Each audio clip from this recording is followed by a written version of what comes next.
Bonjour et bienvenue dans cette nouvelle vidéo. Alors nous sommes toujours dans la série des vidéos où l'on parle de diète et aujourd'hui nous allons voir qui peut ou qui doit suivre une diète. Restez bien jusqu'à la fin de cette vidéo parce que je vous indiquerai également pour qui cela n'est pas recommandé et quelles en sont les contre-indications.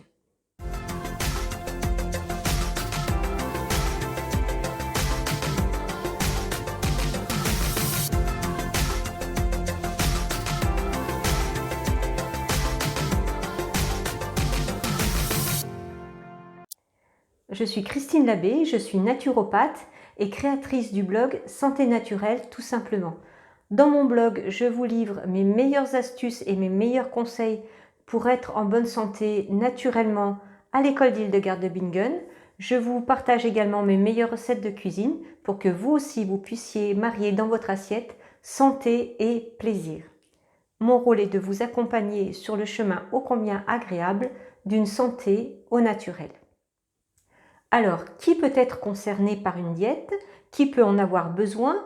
Y a-t-il des signes qui nous indiquent que, comme un petit témoin rouge, que nous avons besoin de faire une diète? Et quels sont ces signes s'ils existent?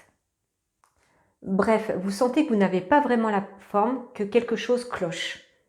Car tous ces petits bobos, tous ces désagréments de la vie quotidienne vous indiquent que vous êtes surchargé en toxines. Alors, attention, certains de ces symptômes peuvent être aussi signes d'une maladie plus grave et pour laquelle il faudrait consulter un médecin. Comme nous l'avons vu dans la précédente vidéo, une mauvaise alimentation, une mauvaise hygiène de vie, un environnement pollué sont autant de raisons de notre surcharge en toxines. Bien sûr, notre corps a la capacité de se détoxiner grâce à nos organes émonctoires, mais quand l'on exagère, trop c'est trop et il n'y arrive plus. Donc on voit que dans son contexte, tout le monde peut avoir besoin d'une diète. Alors me direz-vous, si j'ai une bonne alimentation, si j'ai une bonne hygiène de vie, est-ce que j'ai vraiment besoin d'une diète? Là, c'est à vous de voir. Je pense personnellement que nous pouvons tous être concernés par la diète et que nous pouvons tous y trouver un bénéfice. D'une part, la détoxination se fait plus en profondeur avec la diète, comme je l'ai expliqué dans la précédente vidéo. Et d'autre part, je pense qu'il est toujours bon de faire une pause. La diète, telle que nous la proposons à l'école d'Hildegard de Bingen, met tout notre système digestif au repos et nous allons en tirer de nombreux bénéfices. Au cours de cette diète, nous allons mettre tout notre système digestif au repos et nous allons donc bénéficier d'un surcroît d'énergie.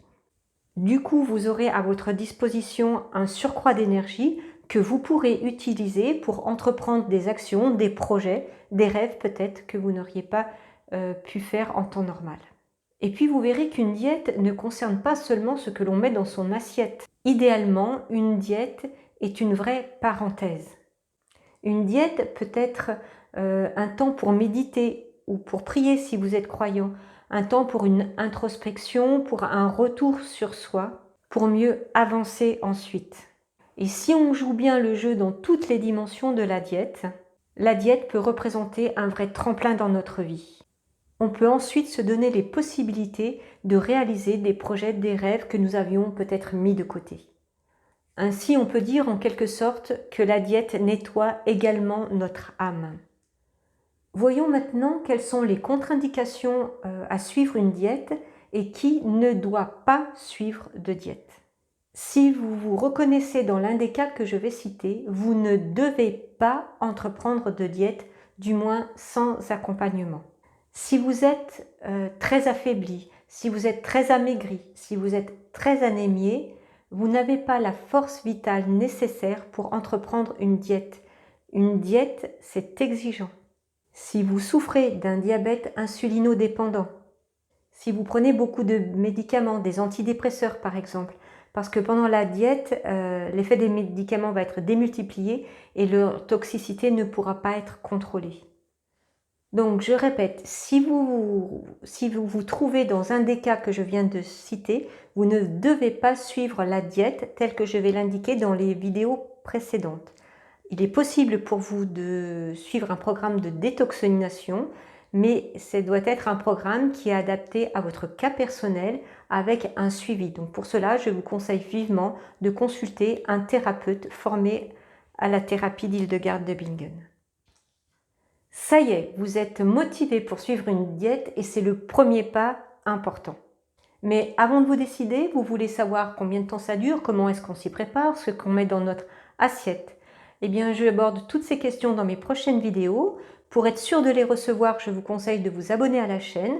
Et puis, si vous avez aimé cette vidéo, si vous avez appris quelque chose, ou tout simplement si vous voulez m'encourager, mettez un petit pouce en l'air.